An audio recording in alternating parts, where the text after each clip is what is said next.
मेरो आज एउटै लक्ष्य छ and that is to get new clothes for me, नयाँ लुगा।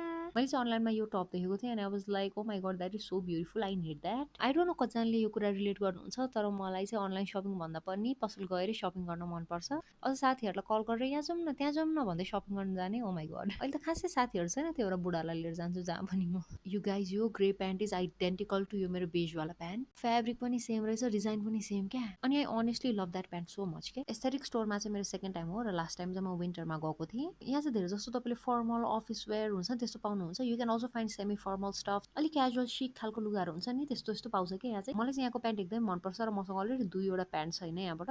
मैले विन्टरमा यति लाएँ त्यो दुइटै प्यान्ट र जहिले पनि लाउँदाखेरि आई अलवेज गट कम्प्लिमेन्ट कि यस्तै हुन्छ कि यस्तै हुन्छ पसल गयो भने के चाहेको हुन्छ तर के हेरेर बसिन्छ कि। अब म गएर यत्रो बेर भइसक्यो हेरेँ त मैले सर्ट छैन नि, एडिट गर्दा रियलाइज गर्दैछु हुस्सु भइसकेको छ मेरो दिमाग भनेर। अझ समरको लागि पर्फेक्ट फिटेड व्हाइट टप भेटाएँ जुन चाहिँ धेरै लामो पनि होइन धेरै छोटो पनि होइन। काम भन्दा कुरो बढी भइसक्यो यहाँ, let's go and try everything that I have picked. एक थोक हेर्छु भनेर आएको, यहाँ 10 थोक बोके होला कि मैले अहिले। मैले छानेको टप त थियो तर मैले भनेको वाला कलरमा चाहिँ रहेन रहेछ, तर पनि हेरेको भन्दा लाउँदा यति मन परेको मलाई यो। I don't know what went into मेरो हेड, तर मैले लिएन के। अहिले भिडियो हेर्दा चाहिँ लिनुपर्ने रहेछ जस्तो लागिरहेछ। आई थिङ्क यो कालो टप एकदमै क्युट थियो, धेरैवटा लुगासँग इजिली पेयर हुने खालको, तर मैले त्यति धेरै युज गर्छु जस्तो लागेन, so I decided to skip it. यो स्टाइलको टप चाहिँ मैले स्प्रिङदेखि नै आँखा लगाइरहेको थिएँ कि। स्याडली कलरको अप्सन चाहिँ थिएन होइन, यही बटरी खालको येलो मात्र थियो। कलरको अप्सन नभएर नलियो कि भनेर सोच्दै थिएँ, तर when I tried it on oh my god I fell in love. I don't know it just adds एउटा क्यारेक्टर के, अनि आई लभ द्याट। त्यहाँ पुगेर मिनी स्कर्ट देखेपछि आई रियलाइज ए मलाई त मिनी स्कर्ट पनि चाहिएको थियो भनेर क्या। अनि मैले भनेको जस्तै चिटिक्क टक्क परेकोमा थियो कि। मलाई चाहिँ क्रिममा भन्दा पनि यो अलिभ ग्रिनमा कस्तो राम्रो लाग्यो, so I decided to get this one.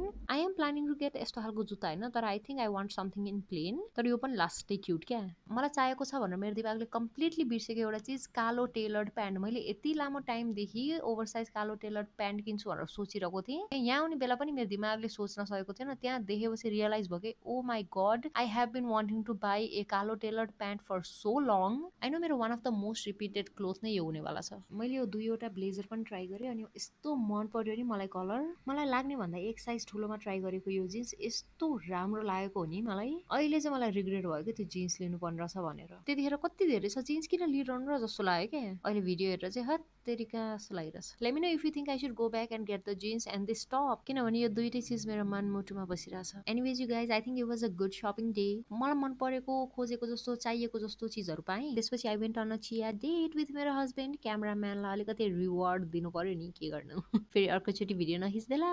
Cannot wait to wear everything अनि गो आउट अनि so you too guys. By.